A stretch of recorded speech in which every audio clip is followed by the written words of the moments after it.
Okay, so I'm taking a break. I do the tomato method of studying because I have ADHD and it's really hard for me to pay attention. So I'm doing that now. Do you hear my ambient music? Alexa, stop. Alexa, stop. She don't want to listen.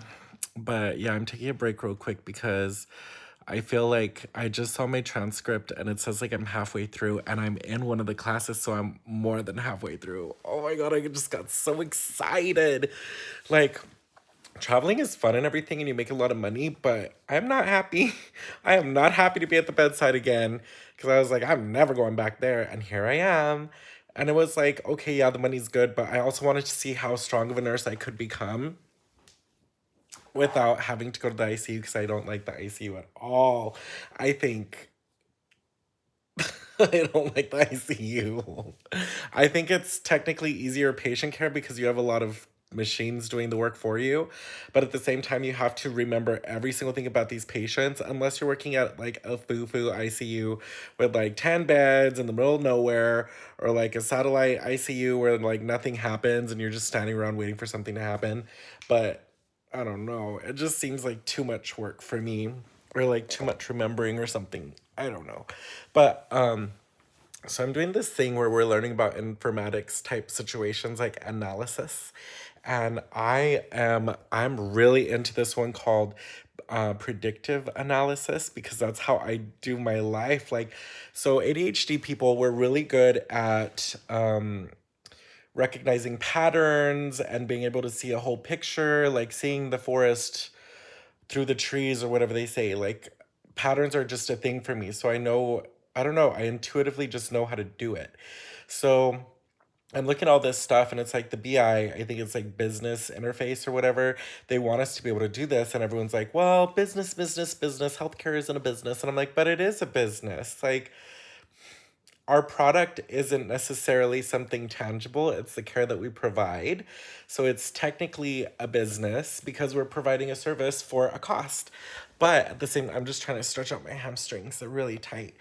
But our product is the care that we provide. It's not necessarily like customer order, ship it, send it to their house. It's like customer comes in, we provide the care, and then they go home, and then they send it to insurance to get reimbursed or so that they don't get a bill. And like, there's all this stuff. So I'm like, okay, so why don't we bill per service? Like, I've said this before, I think nurses should bill per service. You want another IV because you can't keep your arm straight and you keep picking at it? Fine, that's $100. I'm gonna send it to your insurance and I'm gonna bill you. If they don't cover it because you need a prior authorization for 2 IVs, it's on you, buddy. You shouldn't have been pulling your thing. Like, if you want to be super utilitarian and take all of the care that people provide, like nursing at the bedside, or even providers, healthcare techs, like everybody at the bedside, if you want to pull that stuff off and just make it a real business, healthcare would be so amazing because then it would be like, ideally what they wanted to do is like this cost for service or like value-based care and stuff like that, but they didn't really understand how bedside works, and the majority of people are on the bedside. Like, that's why hospitals are overrun right now. Even if their contracts are like for travel nurses and stuff, the work goes at the bedside because once they're done in the ICU, once they're done in the emergency room, even if they're directly admitted, they're admitted to a floor. And then that floor is responsible to do all of the coordination. Thank goodness we have like social work and case management here at the hospital I'm at now. It's a really nice hospital. I think it is. A lot of people don't, but I think it's amazing hospital. I think they do really good work. There are some things that I would like to improve, but it's not my business. Like, it's not my circus, not my monkeys. But and that's just the thing, like, because I am so systems based in my mindset. Like, I just want to fix things. I don't necessarily think I could do it at the bedside, and I don't necessarily think that I can do it with nurses because of how I'm experiencing nursing as a whole right now. And I'm just watching, just observing, making notes in my head. There's nothing bad. I'm not talking mess or anything. It's just the the care necessary isn't going to be coming from them because we're so busy. Like, nursing is just way too busy. Even if we get a lull, we're like looking stuff up so that we can figure out stuff. So I understand, and that's not going to change. It's just not going to change. and they're going to get rid of travelers or whatever they're going to do. It's just going to be like this big explosion. So I'm just getting ready for it. Um, but I think the way to change it is from top down. And I always say that for leadership. Leadership needs to be strong.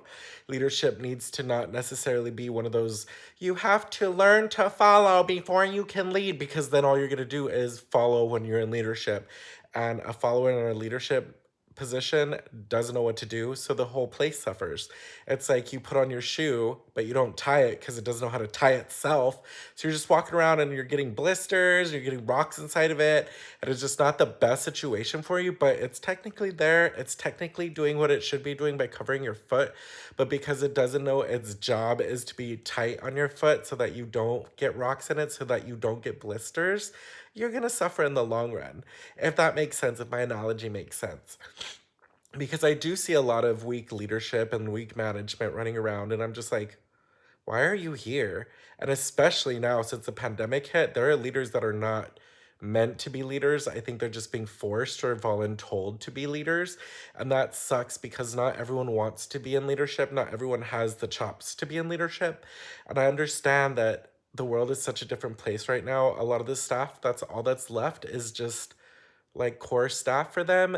That's all that's left. So they have to be leaders because they know how the culture works, they know all the processes. Like, it's a poo-poo situation for everyone to be in. But with that being said, I like all of this stuff, so I'm kind of nervous because when I first signed up for this program, it was more healthcare informatics versus nursing informatics because it's a master's in nursing in healthcare informatics. And I was like, okay, nursing or informatics, because I thought it was an umbrella, but I'm finding out now that nursing informatics is more patient care, patient-based care, and then nursing, masters in nursing and health informatics is system-based, where I want to be. I really want to be there. All right, policy. That's the thing. Like, I try not to volunteer too much of my time because I do have long-term goals and stuff. But, and God, I'm talking nonstop. Um, so I do have these long-term goals, and I really, that's my biggest goal, is to get board certified in informatics from the ANA, ANCC, and be able to help write policy, like do something useful for the nurses, like not only them, but for leadership, so that stuff just starts getting done correctly. And it's just like, okay, yeah, I get that you have a bottom line, but we also need to be taking care of this too. And enforcing it is like part of like what a database administrator does, which is another option for me. So it's like, they want us to have all these skills, and each skill I'm just checking off my little box. You have to be able to talk to people, you have to understand the clinical portions. You can't just be standing up there giving PowerPoints and not knowing what you're actually doing, because in all reality, nursing doesn't change. It's the same thing over and over. It's just a little bit of a sprinkle, a little bit of spice everywhere you go on what's different. For instance, they do Q4s here for vitals. I don't think they're allowing the people to get adequate rest. So I keep saying, like, I think they're delirious, but they want us to do Q4 vitals. So I guess I'll wake them up in 4 hours. But then it's like, we're inducing hospital induced delirium. Like, we're inducing the delirium. So obviously people are going to be fussy. Obviously they're not going to have a chance to heal. But at the same time, that Q4 is catching a lot of scary situations with like dropping blood pressure, because the majority of the patients that we have on the floor right now should still be in ICU. Like, we're getting them from ICU with drips, like A-lines just being taken out, and like T-bands, and like such a weird world. And it's such a weird concept to think that we're just like changing beds so that they can make money off of it, and it's turning into like this thing where it's like patients aren't a person, patients are a diagnosis, patients are a reimbursement number. Like, it's such an interesting world. Like, if you like take a step back and just like objectively look at things, it's so interesting how all of it works, because it doesn't make any sense to me personally. um, but I do still feel like I'm not burnt out being a nurse yet. Like, I'm the mean patient whisperer at my job now, because it's like, okay, I'll go talk to them. That's fine. What do they need? But it's like some people are already burnt out and they haven't even been a nurse for like more than 10 years. And I'm like, ooh, what are you gonna do? Or do you sell like Herbalife or something? Because you need to get into MLM or like something so that you'll be able to support yourself, because I don't know. There's other stuff too. You could go to a clinic, you could go to utilization management for Blue Cross. Like there's so many cool jobs that you could have as a nurse.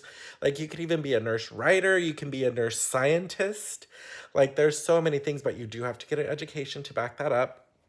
For instance, like the future of nursing 2020 2030 wants us all to be PhD prepared nurses. They want us to be doctorates of nursing. But in the clinical portion, not the actual physical nurse hands-on NP type portion, that one they're going to start requiring a DNP for, a doctorate in nurse practitioner. So you'll have to be a doctor of nursing before you can be an NP. And I think that's coming up in like 2 years, if not less. But yeah, the future of nursing wants us all to be like clinically educated and all this stuff. And I'm like, the majority of people don't care about their education. You don't need an education past your RN, ADN to be a travel nurse, and you make a grip of money. Like, you're still at the bedside, but you're making a grip of money. And then it depends on what you do with that money. Like, I'm slowly paying off debt because I've just had so many bills hit at once. So it wasn't really practical for me to be like, I paid off my house. Because it's like, well, no, I had to pay for my own school. It's just such an interesting concept. It's just so interesting to me. But anyway, so that's my little update. I'll do a real one tomorrow. This is just something that was on my mind and I thought I'd share with you guys. Bye.